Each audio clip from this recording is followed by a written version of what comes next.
মা কি হয়েছে? ও মা কি বলছি একটু পাপড় ভাজো। আমি সাগুর বাবর ভাজবো তো। হ্যাঁ তো ভাজো না, অল্প তেল দেবে কিন্তু না বেশি আমি তেল দেবে না অল্প কিন্তু। তেলে আমি করতে পারবো না। এই তেলটা দু বোতলে না করলে এই পাপড়গুলো তাহলে ভালো ফোলে না। ওর মতন অল্প তেলে আমি খেতে পারি না। দেখেছো, যা দেখেছো, তুই দেখেছো। তুই আবার আমাকে দেখেছো বলছিস।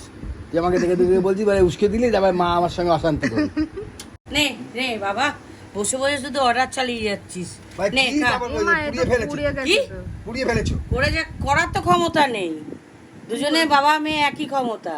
একটু করে খাও তা তো না। আমি ছেড়ে দে তুমি আমি খাবো। এটা নিয়ে যাচ্ছি। আরে না না, খেতে হবে না, থাক, থাক। খাওয়াও ছাড়বি না, ওদেরকে করেও খাওয়াতে পারবি না তো। আমি পুড়িয়েছি।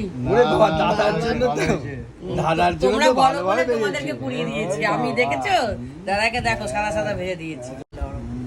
এর বলতে পারিস মা তুমি বসো, আমি একটু করে দিচ্ছি। দাও তো। ঠিক আছে।